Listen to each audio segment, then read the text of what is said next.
Welcome to the Daily Reminder Network. Never ever underestimate the power of Allah.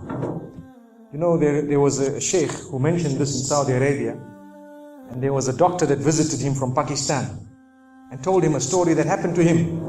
So he says, what happened to me? He says, the doctor who's speaking is a top neurologist, one of the top doctors in Pakistan, or, you know, a very, very good doctor, very hard to meet. It's said that perhaps you would have to wait months on end before you can get an appointment to see him. So what happened is, he says, I was flying from one city to another, a very busy man, flying quite often within the country and perhaps even outside. And he says, suddenly the clouds built up. Huge clouds, and the lightning started striking, and it started pouring, and there was lots of turbulence, and one of the engines was struck and it was damaged. So we had to land. And so what happened is, the landing was at a nearby little airport or a little strip and so on. And when they landed there, it was a remote area. How are you going to repair this aircraft? A few people who were on it was a small plane. They were, quite surprised because they landed it in such a remote place. No one's there to repair it. They would have to wait, definitely. So the doctor asks the captain or the pilot that, you know what, how long are you going to be? He says, no, we're going to be quite long. Well, I need to get to that area. Look, he says, it's just a 3-hour drive by vehicle. So why don't you just go by road? And you know, you can go there and get there. He says, okay, good idea, because this is going to take long. So he decides to go on one of the tri-shows, you know, in Pakistan, one of the areas, wherever it was, and he jumped in. And as they started progressing, the clouds built again. And the lightning was striking, and the rain started pouring. And it was pouring so much that their vehicle could not move much more because of the mud and because of everything else. And so it was quite an open area with a bit of farmland. And after a while they realized, look, we're not getting anywhere. There's a little house here. Why don't we just go there? We can read our salah. Perhaps we can, see, have a bit of a meal or whatever else. And they decided to knock the door. Strange people, strange land, far off, out in the rurals.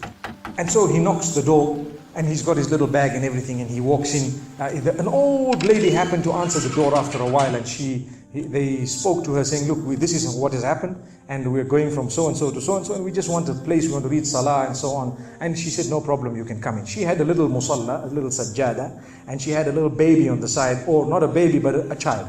And the child, every little while, she's actually checking on the child, and she's sitting on that musalla, making dua and reading her own salah. These people fulfilled their salah, did whatever they had to. And when they were about to leave, they spoke to the old lady saying, thank you very much, jazakumullah khair, and so on. And, we're going, what's happening to this child, So the woman says, look, the child is an orphan. And the child is unwell, not well at all, very sick. And we've been to all the doctors around. And subhanallah, I'm the grandmother of this child. The doctors have told us that there is only one specialist around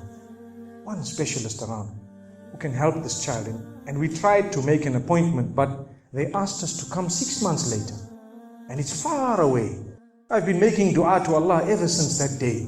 Ya Allah, make it easy for us. Child is sick. Make it easy for us, Ya Allah. So the man says, what's the name of that specialist? So the granny says, it's Dr. Ishan. Immediately this doctor burst into tears. Straight away, he burst into tears. Why are you crying? Your dua has just been accepted. For your dua, the thunder came, the lightning came, the engine struck, we came down, we came on the road, the rain came again and stopped us and so on. And do you know what? The rain only stopped after the question was asked. Now it happened. And now the woman starts crying. Subhanallah. And the doctor himself is telling the story, saying, that was me. It happened to me, he says.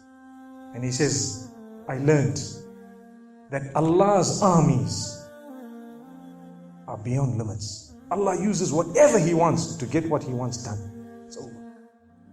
Where in the wildest of the dreams of this person would they have felt or believed that the top man, whom it is semi-impossible to see without big appointments, would actually be driven all the way to the door, knock the door, come in here, read some salah, and they would have to serve the child here.